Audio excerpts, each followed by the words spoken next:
Bonjour et bienvenue à notre culte, ce premier culte de l'année. Et je profite de cette occasion pour souhaiter à chacun une très très bonne année 2020 sous le regard du Seigneur. Les bontés du Seigneur se renouvellent chaque matin et elles veulent se manifester pour chacun de nous durant toute cette nouvelle année. Alors nous voulons nous réjouir dans sa présence et vivre ces moments particuliers en ayant ce cœur plein d'amour pour les uns, pour les autres, d'amour pour notre Seigneur et avec cet engagement toujours renouvelé durant toute cette année à l'égard de notre Seigneur et de notre Maître. Je vous invite à la prière avant de faire quelques annonces pour la suite de ce culte.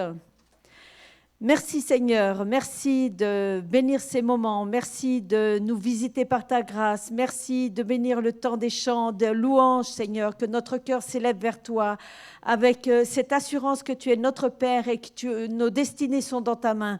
Merci Jésus de conduire tous ces moments, merci parce que tu es là présent. Tu es présent dans nos maisons, tu es présent dans ton Église et ton Église est partout là où des enfants de Dieu sont rassemblés. Merci Père de ta fidélité, de ta bonté, que la gloire te revienne Jésus. Amen. Amen.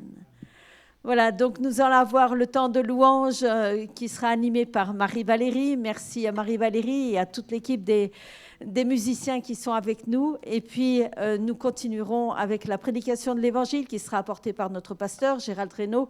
Et je vous rappellerai des annonces en fin de culte pour la semaine. Que Dieu nous bénisse. Amen.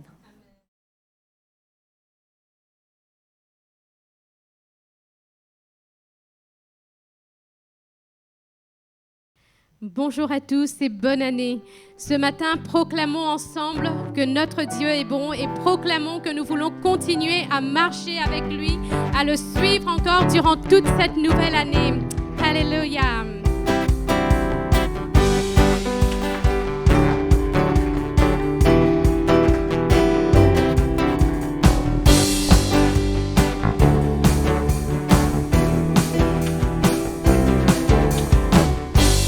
Chaque pas, chaque instant, chaque moment qui passe, ta présence est intense, ton amour me dépasse. Il y a des côtés, je ne peux me lasser de te chanter, je ne peux m'arrêter, je veux vivre pour toi. Sans regarder derrière moi, je veux suivre tes pas, mon cœur vibre à te voir, et à chaque fois qu'il bat, je suis libre de toi. À chaque pas, chaque instant, chaque moment qui passe, ta présence est intense, ton amour me dépasse. Il y a des côtés, je ne peux me lasser de te chanter, je ne peux m'arrêter, je veux vivre pour toi, sans regarder derrière moi, je veux suivre tes pas,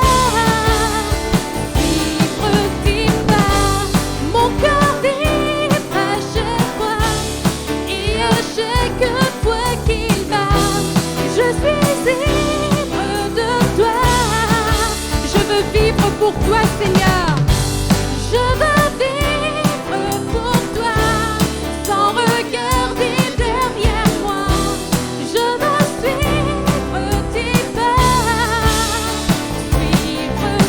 pas, mon cœur vibre à te voir, et à chaque fois qu'il bat, je suis libre de toi.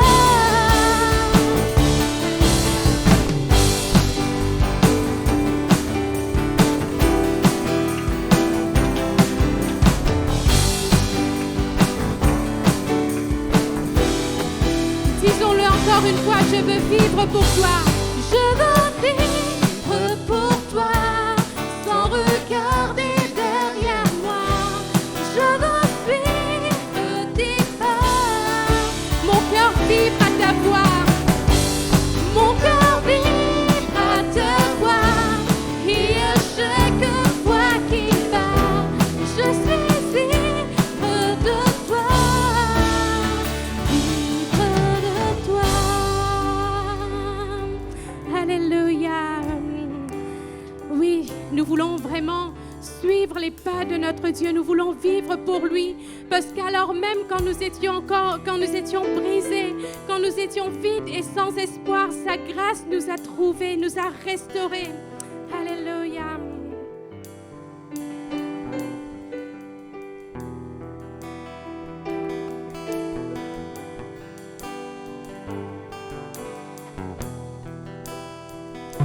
J'ai été brisée, vide et sans espoir. Ta grâce m'a trouvée, m'a restaurée. Je n'ai rien à moi, mais tel que je suis, tu me libères, tu me libères. Grâce infinie de notre Dieu qui un jour m'a sauvé. Oh, oh, j'allais de lieu en lieu quand tu m'as retrouvé. Et maintenant je vois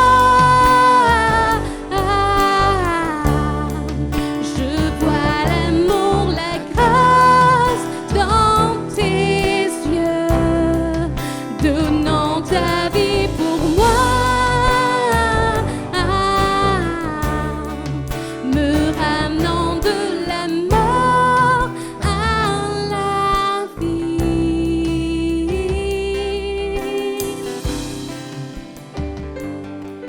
Alléluia, Seigneur, tu prends nos échecs, tu prends nos faiblesses, Seigneur mon Dieu. Tu prends nos échecs, tu prends nos faiblesses, tu places ton trésor dans des vases d'argile. Oh, prends mon cœur, Père, je veux te servir pour que tout soit de vie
infinie de notre Dieu qui un jour m'a sauvé. Oh, oh, j'allais errant de lieu en lieu quand tu m'as retrouvé. Et maintenant je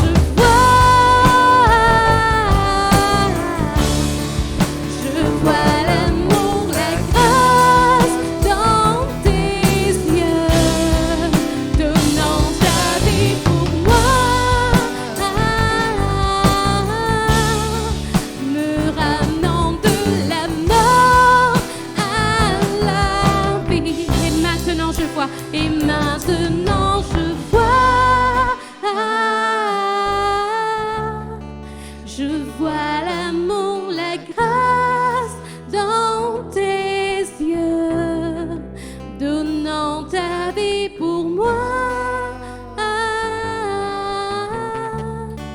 me ramenant de la mort à la vie. Alléluia. Notre Dieu nous ramène de la mort à la vie. C'est lui qui nous a cherchés, il nous a trouvés, il sait, il nous connaît. Et sa parole dit que même si nous l'oublions, lui, il sera toujours là, il nous aimera toujours. Alléluia.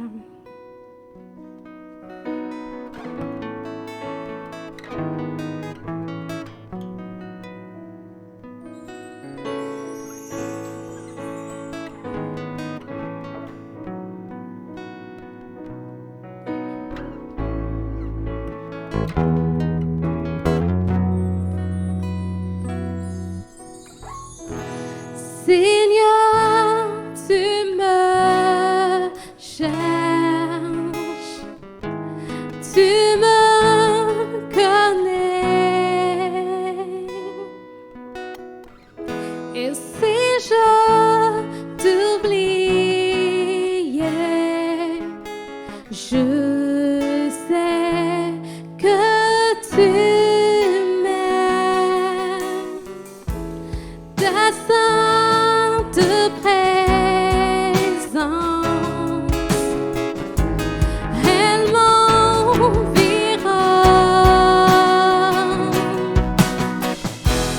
à chaque moment.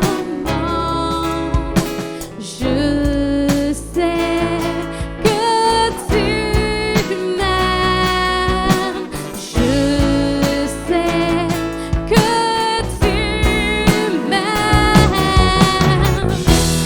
À la croix je me prosterne, pour ton sang coula pour moi. Aucun amour n'est plus grand. Tu as gagné sur la mort, ta gloire remplit les lieux très hauts. Rien ne peut nous séparer. À la croix je me prosterne, pour ton sang coula pour moi. Aucun amour n'est plus grand. Tu as gagné à la croix. La gloire remplit les lieux très hauts. Rien ne peut nous séparer.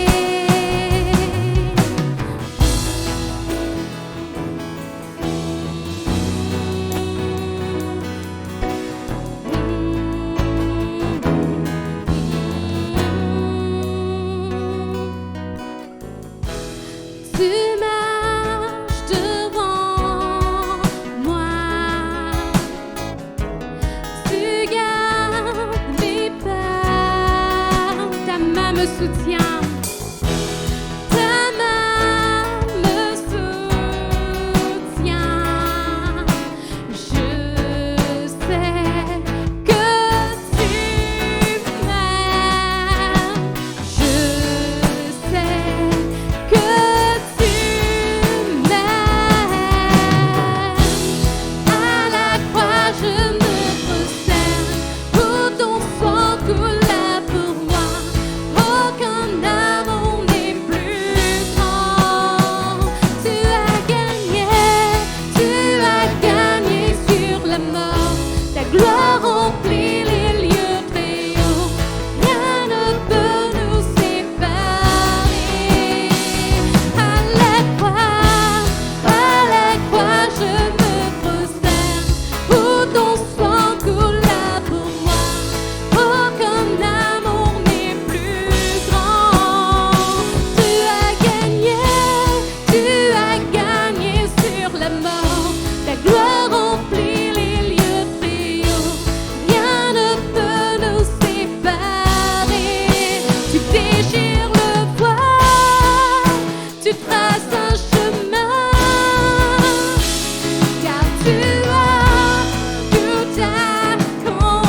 Tu déchires le voile, tu traces un chemin,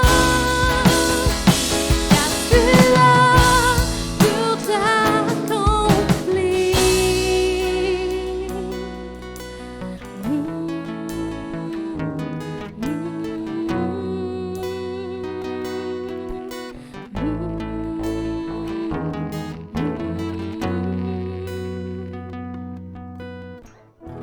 Si tout s'effondrait devant mes yeux, tu resterais là, Seigneur. Tu resterais là. Je sais que tu m'aimes. Je sais que tu m'aimes. À la croix, je me prosterne où ton sang coula pour moi. Aucun amour n'est plus grand. Tu as gagné sur la mort, ta gloire remplit les lieux très hauts. Rien ne peut nous séparer. Tu déchires le voile, tu traces un chemin, car tu as tout accompli. Tu déchires le voile, tu traces un chemin, car tu as tout accompli. Alléluia, notre Dieu a tout accompli pour nous à la croix de Golgotha. Il a donné sa vie pour nous, Seigneur mon Dieu. Nous te bénissons, Seigneur mon Dieu. Nous te rendons grâce, nous te rendons gloire, Seigneur mon Dieu, mon roi. Que ton nom soit élevé, Seigneur, et glorifié, Seigneur mon Dieu. Dispose nos cœurs encore ce matin à entendre ta parole, à recevoir de ta parole, Seigneur mon Dieu, mon roi. Amen. Alléluia, Jésus.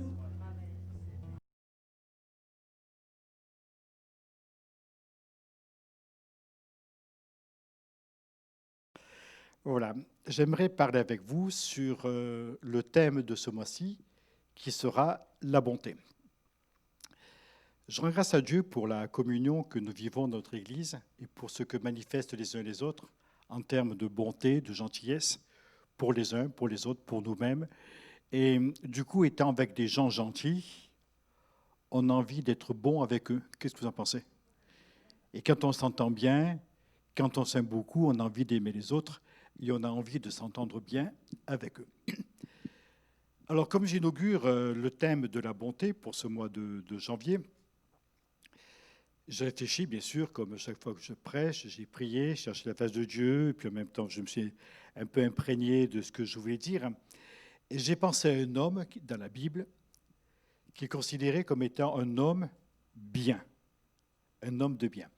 Alors, j'aimerais qu'on lise son histoire ce matin, qu'on se penche sur son histoire, et il s'appelle Barnabas. Alors, si vous avez vos Bibles, vous cherchez dans Acte 11, versets 22 à 26, et nous l'avons en même temps sur le diaporama. Acte 11, 22 à 26, le bruit en parvint aux oreilles des membres de l'église de Jérusalem. Ils envoyèrent Barnabas jusqu'à Antioche. Lorsqu'il fut arrivé et qu'il eut vu la grâce de Dieu, il s'en réjouit et les exhorta tous à rester d'un cœur ferme, attachés au Seigneur. Et là, le texte me surprend parce qu'il dit ceci, car c'était un homme de bien. Autrement dit, il s'est réjoui parce que c'était un homme bien. Bon, comme nous aurons l'occasion de le voir un peu plus loin. C'était un homme de bien, plein d'Esprit Saint et de foi, et une foule assez nombreuse se joignit au Seigneur.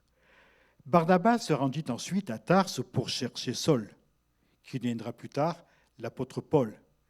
L'ayant trouvé, il l'amena à Antioche. Pendant toute une année, ils se réunirent aux assemblées de l'Église et ils enseignèrent beaucoup de personnes.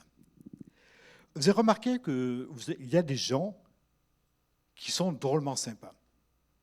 Alors, je ne vais pas en citer parmi vous parce que je ne veux pas vous remplir d'orgueil, premièrement. Et puis, c'est vrai qu'on est toujours très intimidé quand on entend parler de soi en bien. Remarquez, en mal aussi, ça nous intimide aussi.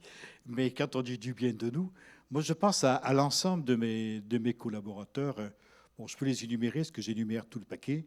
Cédric et J4, Hélène, Naomi, Nathalie, Christophe, Marie-Valérie, Pacom, enfin tous, Philippe Joyeux, Philippe Mondereau, tous ses frères, toutes ses sœurs, comme ce sont des gens bien, si vous voulez, attentionnés, des gens de cœur, je vais le dire, des Barnabas, des gens qui sont pleins d'affection, pleins de gentillesse et qui veulent le bien de l'œuvre de Dieu. Et qu'est-ce que ça me fait plaisir d'avoir de telles personnes. Puis alors, j'aurais pu en désigner d'autres. Je vois Rangean, je vois Ariette, enfin, je vous vois tous les uns les autres. Esther. Allez, j'arrête de désigner parce que vous allez prendre peur. Caroline, Jean, enfin, tout à fait. Voilà, tous ces gens merveilleux qui nous entourent, avec qui on travaille. Et ils me rappellent tous Barnabas. Alors, si on pouvait se fixer comme objectif cette année pour notre Église, d'être des gens bien, qu'est-ce que vous en pensez ? Des fois, il m'est arrivé que des gens me disent « Quelle est votre vision de l'Église ?» Alors moi, j'ai une grande vision avec l'humanité qui vient à Poitiers se réjouir, chercher la face de Dieu, parce qu'hors de Poitiers, il n'y a pas de salut. Tout le monde le sait, bien sûr.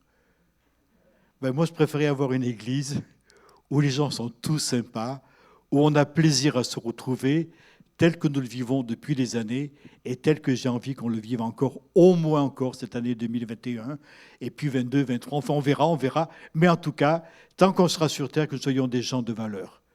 Barnabas, un homme de bien. C'est beau mon titre. Hein ? Barnabas, un homme de bien. À cause de sa bonté et de sa générosité, on l'avait surnommé Barnabas. À l'origine, il s'appelait Joseph. C'est sympa, Joseph aussi.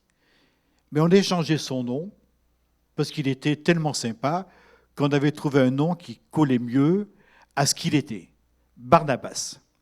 Bar, c'est le fils, le garçon.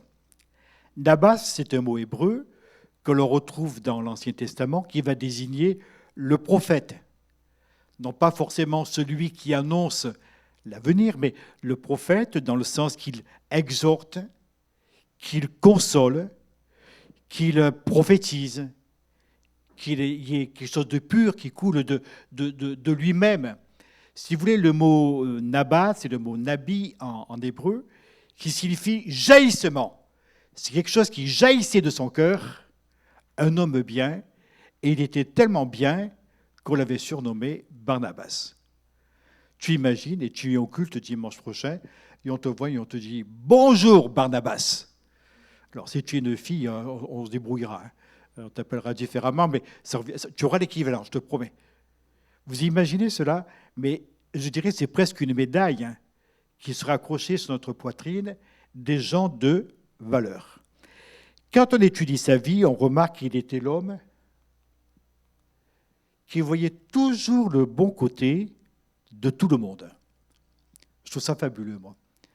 Tu rencontrais Barnabas, tu avais le moral qui était juste au ras de tes chaussettes. Tu rencontrais Barnabas, tu sautais de joie. Tellement il était sympa, tellement il était enthousiaste, il y a quelque chose qui jaillissait et qui faisait du bien à tout le monde. Un homme de bien, un homme bien, un homme plein de bonté. Alors je me dis, mais quelle leçon et quel modèle pour chacun d'entre nous. Alors, je vais vous donner quand même un petit plan de travail pour notre culte, pour aujourd'hui. Dans ce plan, d'abord, on va voir sa générosité matérielle. On en parlera dans quelques instants. On verra sa bonté. C'était ce qui le caractérisait.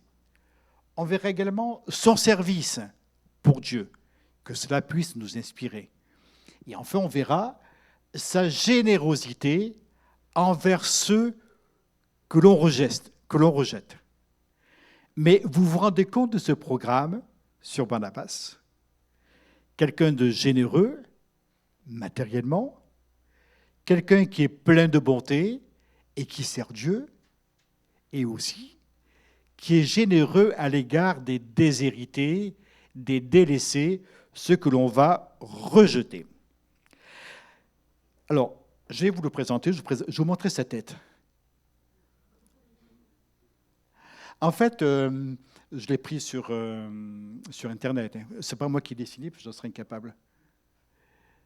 Ce n'est pas l'homme en face. L'homme en face, il semblerait que ce soit Saul, parce qu'il est dans d'autres photos, si vous voulez, habillé avec les mêmes couleurs. Donc, j'en ai déduit que c'était Saul.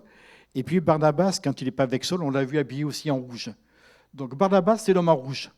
Belle barbe, majestueuse, plein de bon travail.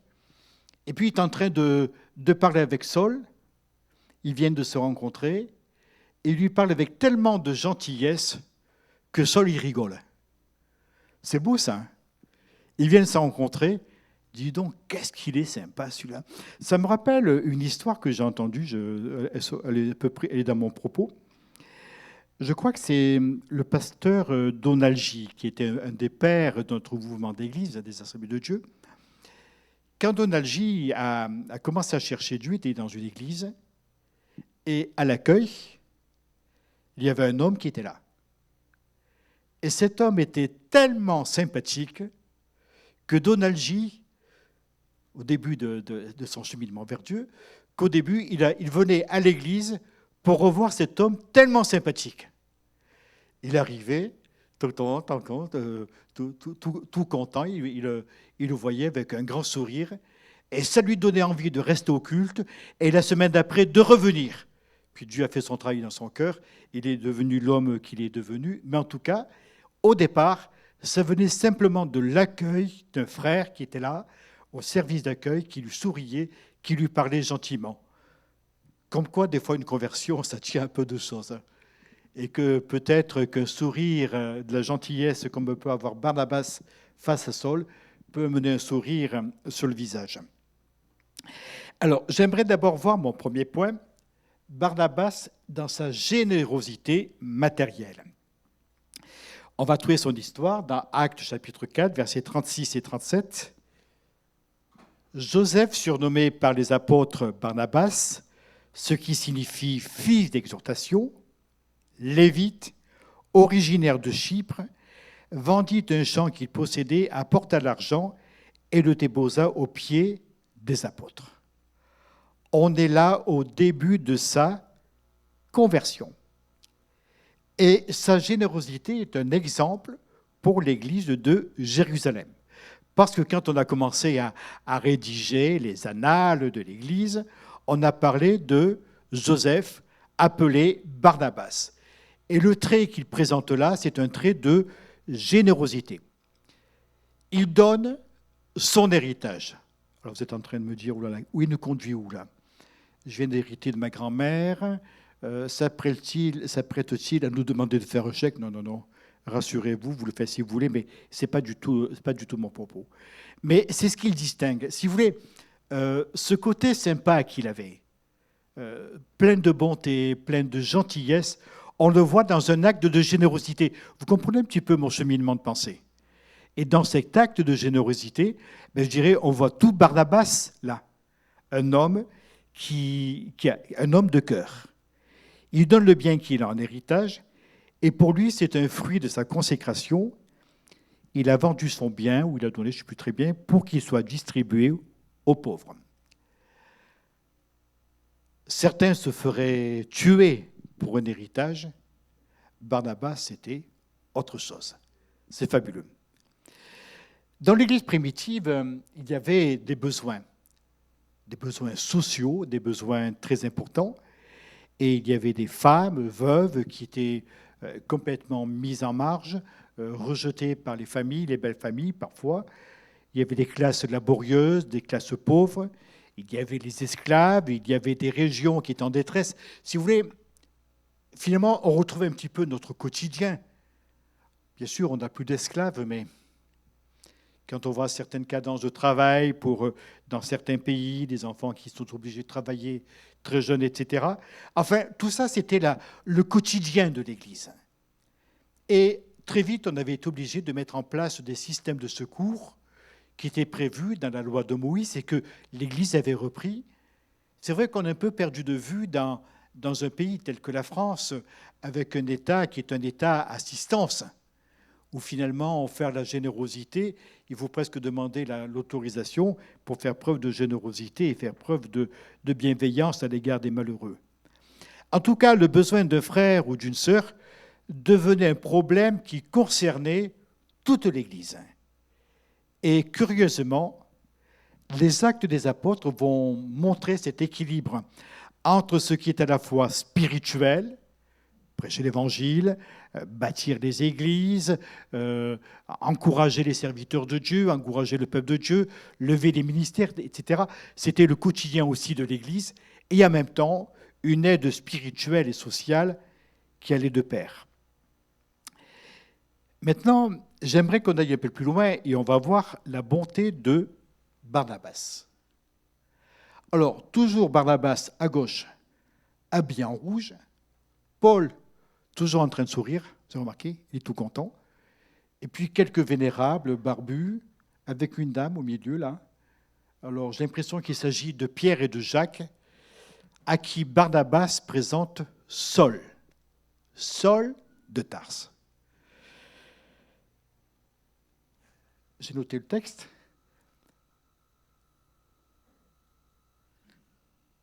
Ah, je me suis trompé. Non, je n'ai pas trouvé mon bon texte. Écoutez, c'est pas grave, vous ne m'en voulez pas. Je vais vous le lire. Lorsqu'il se rendit à Jérusalem, Saul tâcha de se joindre à eux, sous-entendu les apôtres.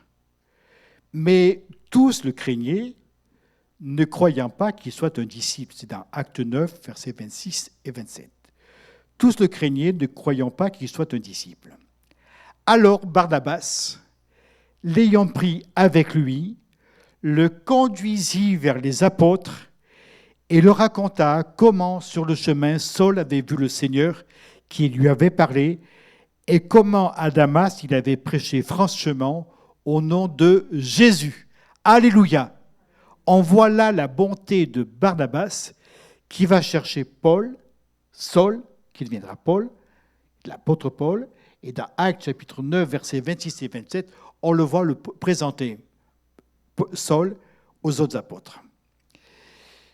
Je me dis, cet homme a fait preuve de bonté et de générosité. Là, c'est plus du matériel. Je dirais, c'est même pas du spirituel. C'est de l'amitié. La compassion pour un homme que tous rejettent, que personne ne veut suivre, ne veut entendre, tellement il a mauvaise réputation. Mais Barnabas voit au-delà de la mauvaise réputation, il voit un homme qui a donné son cœur à Jésus, qui s'est converti. Et lorsque les autres ne voyaient qu'un bandit, qu'un méchant, qu'un voyou, Barnabas voit un homme de Dieu. Un homme qui aura certainement un grand avenir. Et d'une certaine manière, en le présentant aux chrétiens de Jérusalem, il se porte garant de la conversion de Saul. Je dirais qu'il est comme un médiateur entre Saul et les apôtres. Exactement comme Jésus avait été médiateur entre Dieu et les hommes. Et nous avons tous aussi à avoir un rôle de médiation. Peut-être l'un d'entre nous peut à un moment donné ne pas être compris par d'autres personnes. Mais si quelqu'un peut lui tendre la main, peut l'aider à se relever, l'encourager, le bénir, n'est-ce pas quelque chose d'important? Et n'avons-nous pas un rôle aussi de bienfaisance, non seulement sur un plan matériel, mais aussi sur un plan strictement amical, exactement comme Barnabas avec Saul. Dans les démarches qu'il fait et les missions qu'il va accepter, Barnabas va toujours se révéler un homme modeste, malgré sa très grande valeur. Si j'avais eu à prêcher sur la modestie, je pense que j'aurais pris aussi l'exemple de Barnabas. Un homme généreux, dont la seule préoccupation est de faire le bien, tout en passant un peu incognito, comme ça. Parce qu'à un moment donné, il va disparaître de la scène des Actes des Apôtres, mais il a continué à vivre. Et le Barnabas qu'il était, qui a conduit Saul jusqu'aux apôtres, restera le même certainement jusqu'au bout de sa vie, préoccupé à faire le bien. Alors c'est sûr que Saul, très vite, va prendre de l'ampleur, si je puis dire. Je sais pas, ouais, peut-être ce mot-là. C'est pas un homme ambitieux, mais c'est un homme qui est doué, qui a une grande éloquence, qui a un esprit d'initiative, qui est très vif d'esprit, très intelligent, un homme remarquable. De plus en plus, il va se hisser dans la scène publique. Et tranquillement, Barnabas va comme disparaître peu à peu, laissant la place à Saul, futur apôtre Paul. Mais je ne sens aucune amertume chez Barnabas. Et ça, c'est remarquable. Parce qu'il aurait pu dire, ouais, mais après tout, je suis converti depuis plus longtemps que toi. D'ailleurs, même la preuve, on m'appelle fils du jaillissement, fils de la prophétie, fils consolateur. Et puis regarde tout ce que j'ai pu faire. Toi, tu as fait quoi? Et peu à peu, Paul va prendre de plus en plus d'envergure, il arrivera au premier plan, pendant que peu à peu, Barnabas passera sur un plan secondaire. Mais ce que veut cet homme, c'est avant tout la gloire de Dieu et le triomphe de l'Évangile. Tel qu'il était quand il a rencontré Saul, ou quand il a donné son chant, si vous voulez, pour aider les autres, il était le même des années plus tard. Alors, il était avec Saul, avec ceux qui arrivent à la foi. Alors, je vais lire avec vous dans Actes chapitre 11, versets 19 à 26.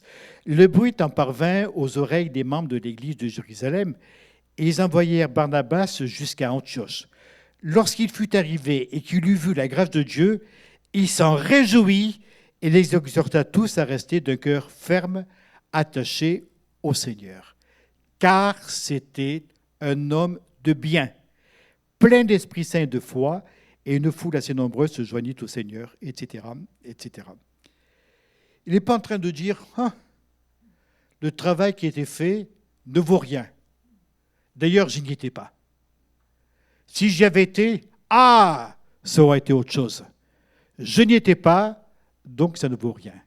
Il n'est pas du tout dans cette logique. Il se réjouit de voir l'œuvre de Dieu. Bon. Alors là, je reçois une claque. Est-ce que je me réjouis toujours de voir l'œuvre de Dieu? Est-ce que nous n'avons pas un esprit suspicieux? Ouais, lui, il dit que, mais j'ai l'impression que, mes frères et mes sœurs, ayons cette bonté de cœur qui caractérisait Barnabas en voyant l'œuvre de Dieu. Vous avez vu ces traits de caractère? Il se réjouit en voyant l'œuvre de Dieu. Il les exhorte à rester attachés au Seigneur. C'était un homme de bien. Mon Dieu, mais quelle éloge est faite à son sujet. On se rend compte que c'est un homme qui est apprécié des autres. Et puis également avec ceux qui sont dans le besoin. Acte 11, en ce temps-là, des prophètes descendirent de Jérusalem à Antioche. L'un d'eux nommé Agabus. Vous avez entendu parler d'Agabus? Quel nom remarquable! Bon, je ne sais pas si vous aimeriez le porter, mais en tout cas, c'était une personnalité. L'un d'eux, nommé Agabus, se leva et annonça par l'Esprit qu'il y aurait une grande famine sur toute la terre. Elle arriva en effet sous Claude. Les disciples résolurent d'envoyer, chacun selon ses moyens, un secours aux frères qui habitaient la Judée. Ils le firent parvenir aux anciens par les mains de Barnabas et de Saul. Pour l'instant, il est cité en premier, Barnabas et Saul. La générosité dont il fait preuve lui-même, Barnabas, sera un témoignage pour les autres. Et ils vont faire une collecte pour les chrétiens, pour les croyants de la Judée, notamment Jérusalem qui subissait un siège radical de la part de la part des Romains qui avaient mis le siège devant Jérusalem. Et donc, c'était un secours qui leur était envoyé. Je ne sais pas comment ils l'ont passé, j'en sais rien. Mais en tout cas, remarquons au passage la fidélité et l'honnêteté de Barnabas et de Saul. Parce qu'ils auraient pu se dire, oh là là, tu as vu le paquet d'argent qu'ils nous ont donné là? Regarde, ça pèse lourd, hein. Ça pèse lourd. Écoute, je propose une chose, on se partage. Moi, je vais me faire construire une villa en Espagne, là-bas, très très loin. Et toi, Saul, tu vas aller vivre où? Ah ben écoute, moi, j'ai bien envie d'aller en Grande-Bretagne, là-bas, ça paraît remarquable. Enfin, voilà, ils sont plus, voilà, la Grande-Bretagne, j'ai envie de partir là-bas, me faire construire une belle villa face à la Tamise, au soleil, etc. etc. Voilà. Non, ils n'ont pas fait ça. Ils ont apporté l'intégralité de l'argent jusqu'aux apôtres. Et savez-vous pourquoi ils ont porté cet argent? Parce qu'ils étaient honnêtes. Et les autres le savaient. Ils savaient qu'ils étaient des hommes dignes de confiance, des véritables croyants. Je pourrais vous parler de Barnabas dans son service. Et là encore, il va nous livrer les secrets de son caractère, son appel au service de Dieu. Quand il sera avec Saul, ils entendront cette parole. « Mettez-moi à part Saul et Barnabas pour l'œuvre à laquelle je les ai appelés. » Et il va partir comme apôtre, comme prophète. Et il répond à l'appel de Dieu qui va le désigner devant toute une communauté. Il ne s'est pas levé un matin en se disant « Ah, dans la nuit, je suis devenu le grand apôtre machin chouette. » Non. Devant les disciples rassemblés, il a eu un appel, entendu un appel, il a répondu à son appel. Et d'ailleurs, c'est allé très loin, parce qu'ils étaient dans le jeûne et la prière. Ils ont été appelés par le Saint-Esprit, donc par une parole prophétique, je suppose. Et après la parole, les apôtres et les disciples se sont remis à prier pour chercher la face de Dieu. Et quand ils sont partis, la Bible écrit, Barnabas et Saul, envoyés par le Saint-Esprit. On se rend compte que l'appel de Dieu venait vraiment du Saint-Esprit. Et puis ils vont collaborer, Paul et lui, ensemble, tous les deux. Une équipe qui va gagner, qui aura du résultat. Vous vous rappelez l'histoire d'Élimas, Élimas le baveux, qui était là, aveugle, à un moment donné, parce qu'il s'est opposé à l'Évangile. Vous vous rappelez la persécution à Antioche, les miracles à Icône, voilà, c'est ça. La guérison d'un impotent à Lystre. Voilà, des choses extraordinaires se passent par le ministère de ces deux envoyés, Saul et Barnabas, qui tous les deux vont travailler ensemble. Et ça ne leur tourne pas la tête. L'argent n'avait pas pu leur tourner la tête. Le succès ne leur tournera pas la tête non plus. Et plus tard, ils viendront rendre compte à l'église d'Antioche en disant « Voilà ce qui se passe, voilà ce que nous avons vécu, on vient vous faire un petit compte-rendu. » Il y a quelques années, j'ai commencé comme maintenant donc à donner des rôles à des personnes. Et j'ai confié comme rôle à une jeune femme de visiter les personnes âgées. J'écoute, simplement, tu me fais un petit topo. Quand tu vois quelqu'un, tu me fais un petit topo, comment s'est passée ta visite, s'il y a quelques besoins qui requièrent la prière de l'Église ou si les personnes ont besoin de moi. Du jour où j'ai confié ce service à cette personne, elle ne m'a jamais rendu un seul compte. Je dis, mais comment ça se passe? Comment ça se passe? Elle me dit, écoute, tu me l'as confié, je m'en occupe. Je dis, non, mais moi, je veux savoir comment ça se passe. Ah non, non, c'est un ministère que Dieu m'a confié. Je dis, non, ce n'est pas Dieu qui l'a confié, c'est moi qui l'ai confié. Je ne suis pas encore le Seigneur jusqu'à présent. Je crois que quand on nous confie quelque chose, même en tant que pasteur, on doit rendre des comptes. J'estime normal de rendre des comptes à l'Église, à mes collaborateurs, au conseil d'administration.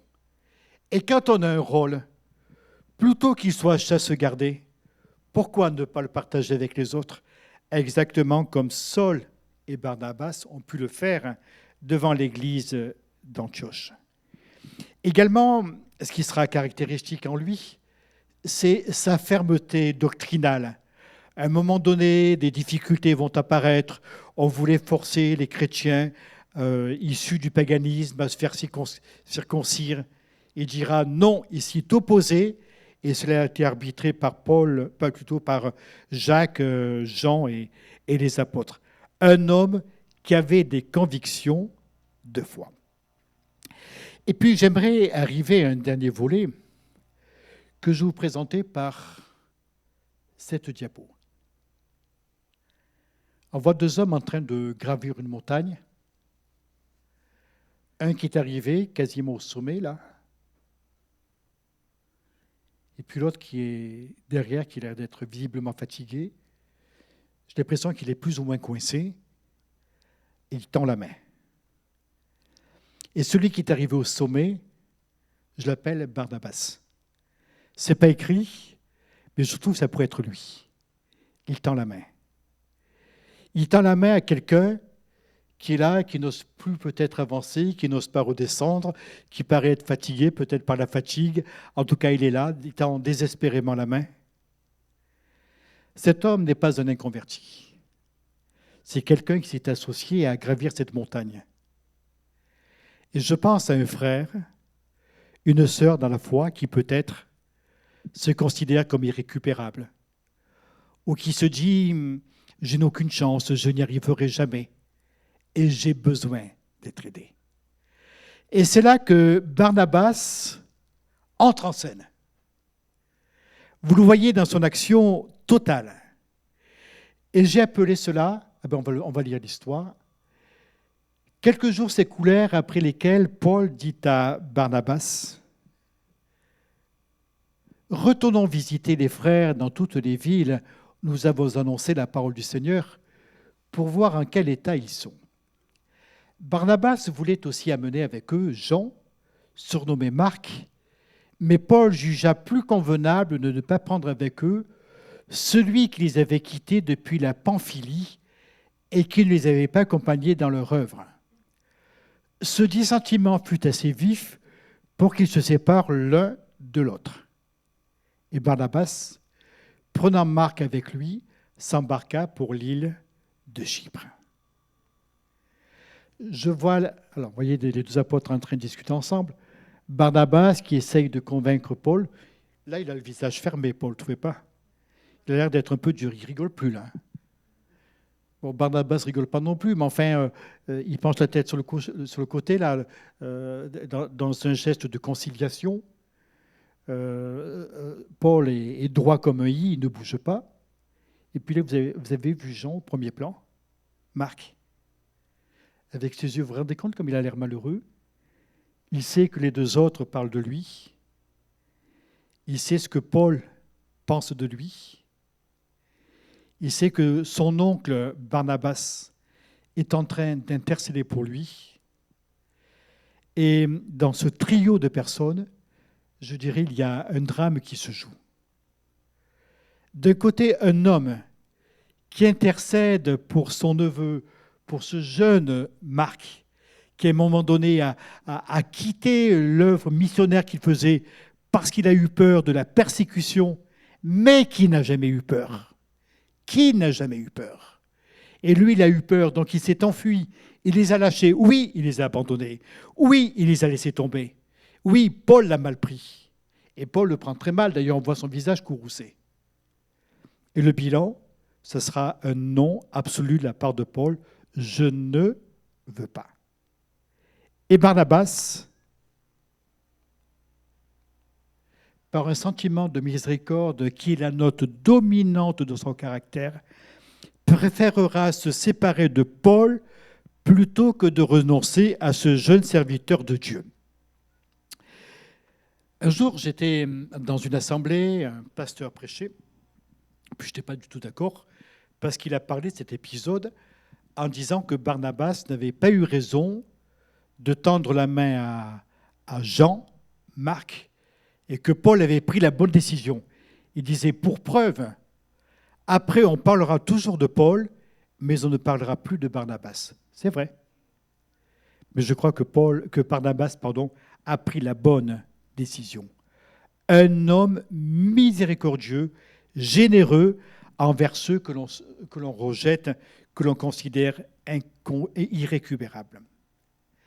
Alors, ce qui est curieux, c'est que si Barnabas fait preuve de miséricorde, plus tard, Paul reconnaîtra Marc, Jean, Marc.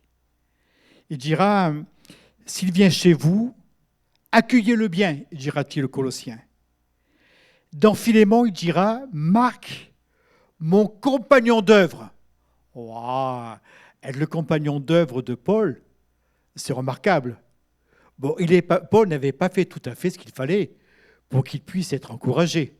Barnabas, oui. Dans 2 Timothée, il dira ceci, prends Marc et amène-le avec moi, car il m'est utile pour le ministère. Vous vous rendez compte de cela? Si Barnabas n'avait pas usé de miséricorde, s'il n'avait pas préféré rompre son amitié avec Paul pour essayer de sauver Marc, jamais on n'aurait eu cette approbation de l'apôtre Paul des années plus tard. Et de plus, jamais on n'aurait eu Marc qui a écrit son évangile. Parce que c'est le même homme.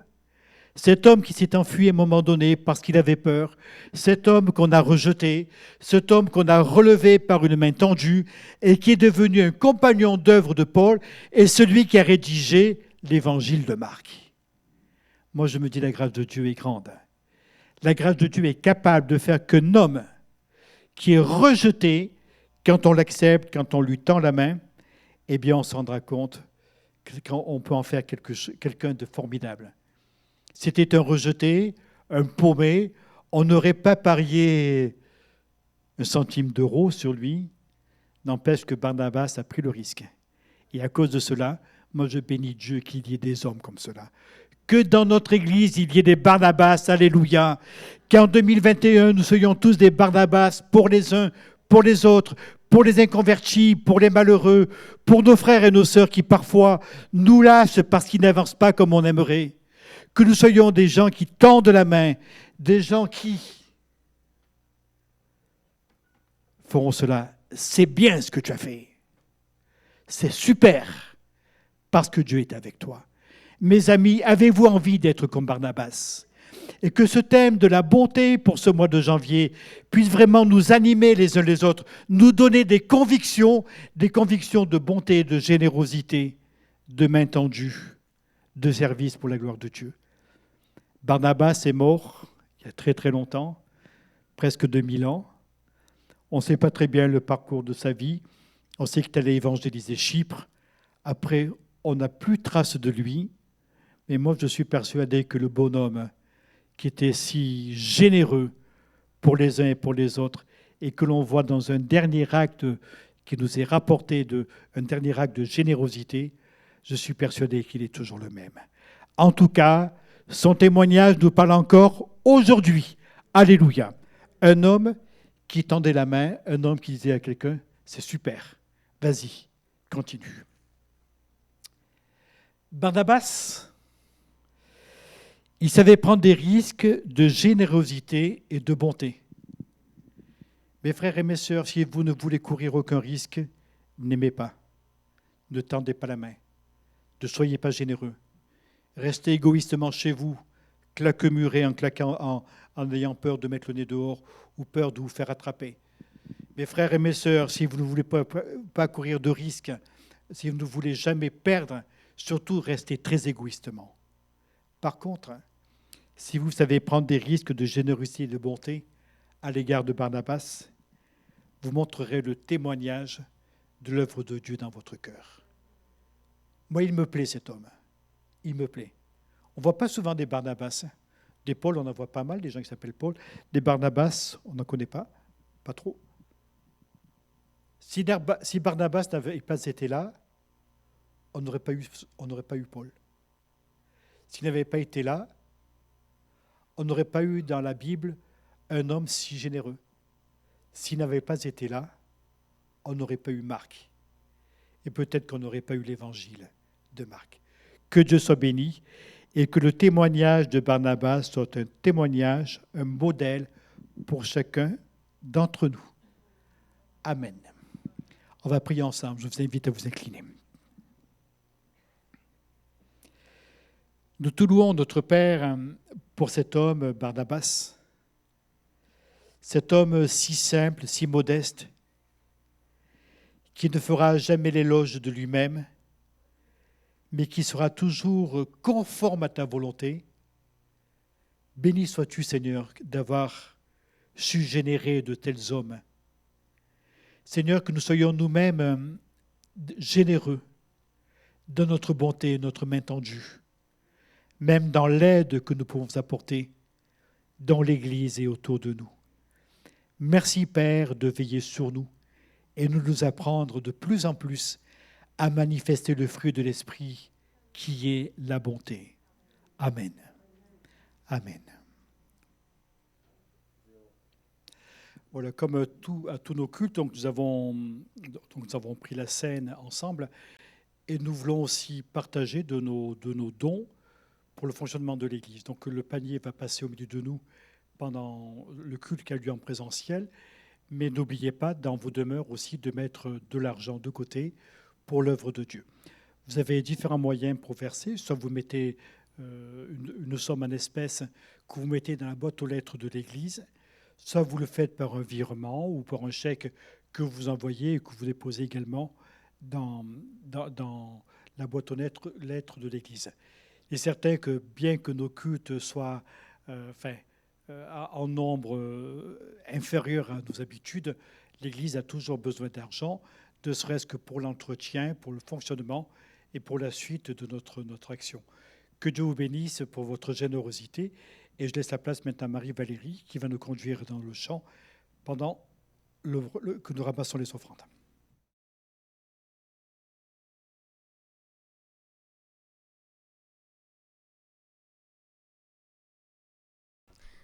Que le Seigneur nous imprègne vraiment de son caractère, parce que lui, il est bon, que nous soyons bons comme lui. Et proclamons ensemble que Dieu est bon.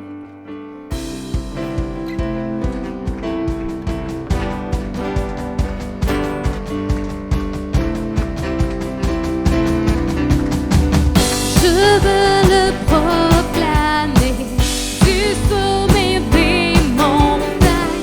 Ta grâce est sans limite, ta bonté sans égale, ta tendresse m'envahit, ta bonté me poursuit, ton amour m'émerveille.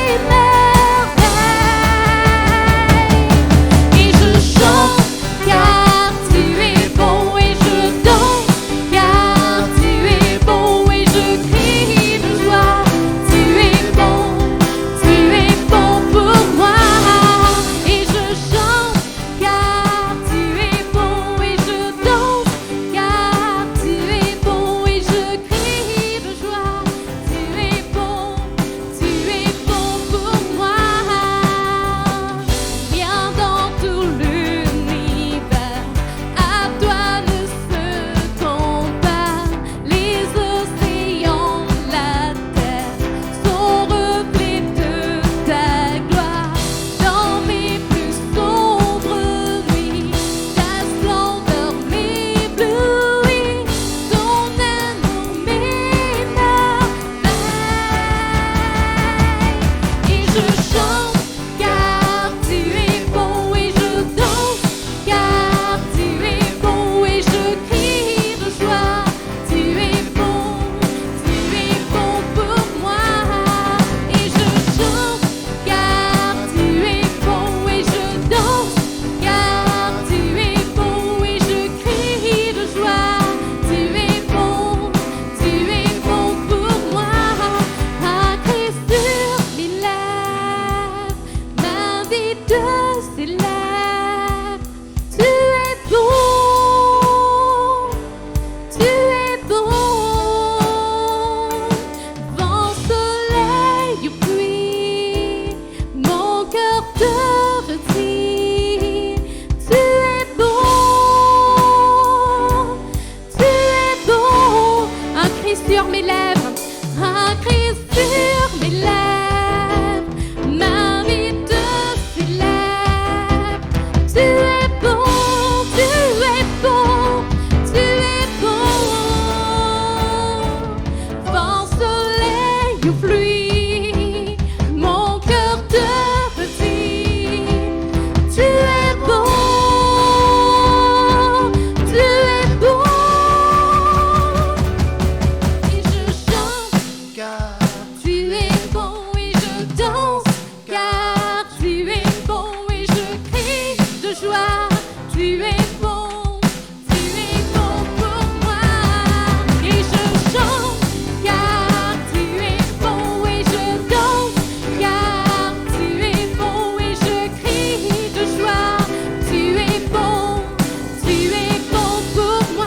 je chante et je chante, car tu es bon et je danse, car tu es bon et je crie de joie.